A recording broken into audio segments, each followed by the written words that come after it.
یا رسول اللہ یا حبیب اللہ.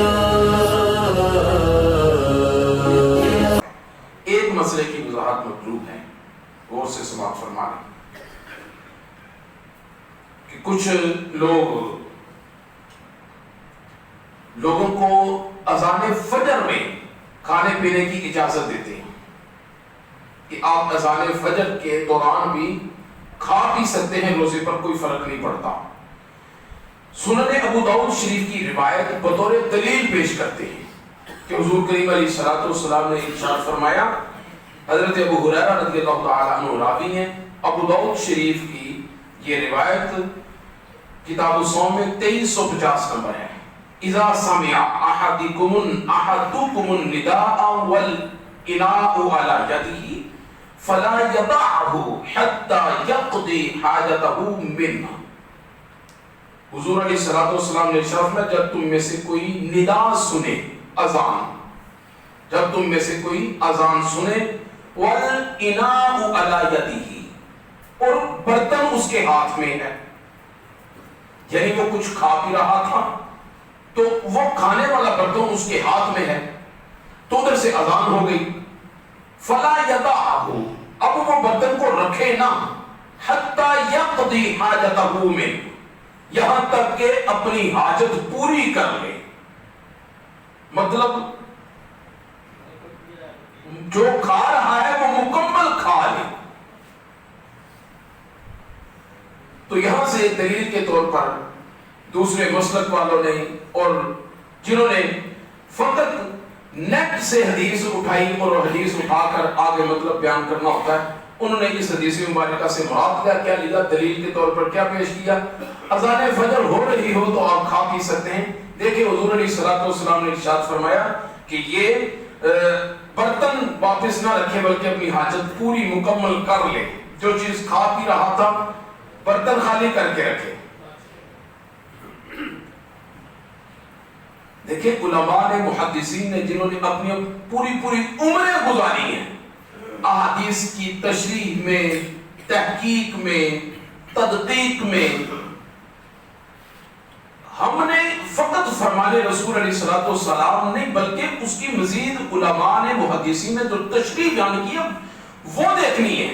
اگر اس کا معنی یہ ہے تو قرآن کریم کی اس آیت کا مطلب کیا ہے، کلوا واشربوا حتى يتبين لكم الخيط الابيض من الخيط الاسود من الفجر. آقا علیہ الصلوۃ والسلام، اللہ تعالیٰ نے ارشاد میں کھاؤ پیو یہاں تک کہ سیاہ ڈورے سے سفید ڈورا جدا ہو جائے، فجر طلوع ہو جائے تو پھر روزے کا ٹائم شروع ہو گیا. تو جب فجر طلوع ہوئی، فجر کا جب ٹائم ہو گیا تو پھر فجر کا ٹائم ہوا تو پھر اس سے پہلے جو ہے وہ سحری کا ٹائم ختم ہو گیا. یہ نصیحتی ہے، قرآن ہے یہ.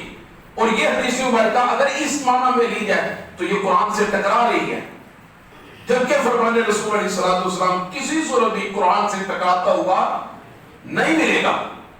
حضرت شیخ محقق شاہ عبد الحق محدث دہلوی ہو، حضرت ابن حجر عسقلانی ہو، حضرت امام قسطلانی ہو، امام نووی ہو، حضرت امام ملا علی قاری رحمۃ اللہ تعالی علیہ ہو، یہ سارے محدثین نے اس روایت کو نقل کیا اور بیان کرنے کے بعد نیچے لکھا ہے اس سے مراد اذان مغرب ہے،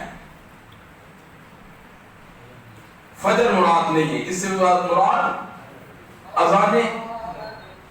اذان مغرب مراد ہے کہ آپ جب افطار کریں. حضرت امام اعظم ابو حنیفہ رضی اللہ تعالی، امام الائمہ، جن کے لیے میرے کریم محبوب علیہ الصلوۃ والسلام نے ارشاد فرمایا اگر دین اسلام آسمان ثریا ستارے پر بھی ہوتا تو خدا نے انہیں اتنا فہم دیا ہے کہ وہاں سے کھینچ کر دین اسلام کو لے آتے اور مسائل تمہیں سمجھا دیتے. انہوں نے اس روایت کو لیا اور لے کر فرماتے کہ افطار کا جب وقت ہو جائے تو پھر اتنی احتیاط کیا کرو کہ برتن ہاتھ میں رکھو، ادھر افطار کا وقت ہوا فوراً سے آپ افطار کریں. سمجھ آئی ہے؟ یہاں سے اس حدیث سے مراد اذان فجر نہیں ہے بلکہ اذان مغرب مراد ہے. اور یہاں سے مراد یہ ہے کہ آپ جب وقت افطار ہو جائے تو افطار کرنے کے اندر تاخیر نہ کریں. اور پھر علماء نے یہاں سے آگے لکھا ہے، آخری چیز ہے کہ جب مغرب کی اذان ہو رہی ہو تو دیگر اذانوں کے لیے منع ہے کہ جب اذان ہو جائے تو آپ کھانا پینا ترک کریں، کھانا پینا ترک کر کے بلکہ جو کام کاج کر رہے ہیں وہ کام کاج بھی چھوڑیں اور نماز کی تیاری کے لیے نکلیں. لیکن رمضان المبارک کے مہینے میں یہ اجازت ہے کہ جب مغرب کی اذان ہو تو مغرب کی اذان کے وقت آپ کھا پی سکتے ہیں، کھا پی کے کچھ نہ کچھ لے کر تو مغرب کی اذان کے لیے پھر نکلنا ہوتا ہے. اصل اس حدیث مبارکہ کا یہ معنی ہے. اللہ تعالیٰ ہمیں